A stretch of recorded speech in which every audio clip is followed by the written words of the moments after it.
আমাদের বেশ কিছু হতাশা রয়েছে। বাংলাদেশে আওয়ামী লীগ নামে, আওয়ামী লীগ মতাদর্শে কেউ কখনো কোনো রাজনীতি করার সুযোগ পাবে না, আমরা সেই সুযোগ দেব না। আজকের এই দিনে আমরা গত 15 বছরের যে অপশাসন, দুঃশাসন এবং স্বৈরশাসন তার পতন নিশ্চিত করতে পেরেছিলাম।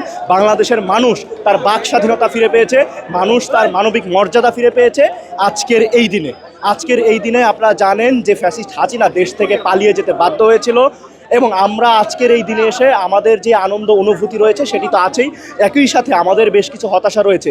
আমরা জুলাই গণঅভ্যুত্থানের 1 বছর অতিবাহিত হয়ে গেল, এখন পর্যন্ত জুলাই গণহত্যার বিচার এখন পর্যন্ত নিশ্চিত করা যায়নি। অনতিবিলম্বে জুলাই গণহত্যার বিচার নিশ্চিত করতে হবে।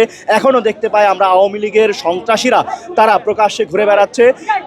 যথেষ্ট ফুটেজ থাকার পরেও এখন পর্যন্ত এই প্রশাসন তারা খুনিদেরকে এখন পর্যন্ত আইনের আওতায় নিয়ে আসতে পারছে না।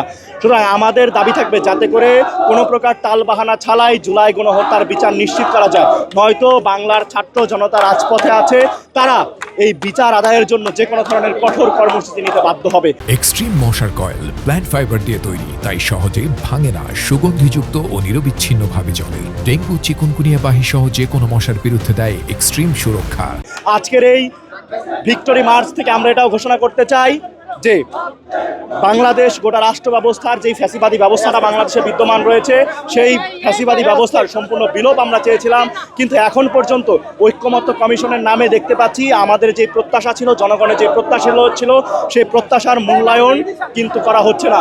এছাড়া আমরা দেখতে পাচ্ছি আমলাতন্ত্রে এখনও প্রশাসনের মধ্যে এখন পর্যন্ত যারা আওয়ামী লীগের দোসর রয়েছিল সেই আওয়ামী লীগের দোসরদেরকে এখন পর্যন্ত পুনর্বাসন করা হচ্ছে।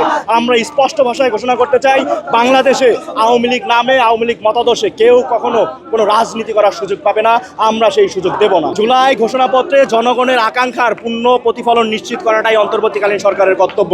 কে কি বললো না বললো সেটার চাইতে বেশি প্রাধান্য দেওয়া উচিত যাতে করে জনগণ কি চায়, জনগণের যেই প্রত্যাশা রয়েছিল, জনগণের যেই প্রত্যাশার প্রতিফলন সেটাকে নিশ্চিত করতে হবে। আমরা দেখেছি ঐক্যমত্য কমিশন গঠন করা হয়েছে, সেখানে শুধুমাত্র রাজনৈতিক দলগুলোকে রাখা হয়েছে, সেখানে শিক্ষার্থীদের কোনো প্রতিনিধি নাই, সেখানে সুশীল সমাজের কোনো প্রতিনিধি নাই, বুদ্ধিজীবীদের কোনো প্রতিনিধি নাই, আলেমদের কোনো প্রতিনিধি নাই। সুতরাং বাংলাদেশ এই জুলাই গণঅভ্যুত্থানে বাংলাদেশের সর্বস্তরের মানুষ কিন্তু নেমে এসে তার আন্দোলন করেছিল। সুতরাং আমাদের দাবি থাকবে যাতে করে সমস্ত স্টেক হোল্ডারদের সাথে অনতিবিলম্বে বসা হয় এবং রাষ্ট্রের যে গোটা সংস্কার আমরা দাবি করছি সেই গোটা সংস্কারটা নিশ্চিত করা হয়। আমরা চাই যাতে করে জনগণের আকাঙ্ক্ষা যেটা তৈরি হয়েছিল 24-এর গণঅভ্যুত্থানে যে স্পিরিট রয়েছিল, শহীদদের রক্তের পূর্ণ মর্যাদা যাতে করে এই ঘোষণাপত্র নিশ্চিত করা হয়।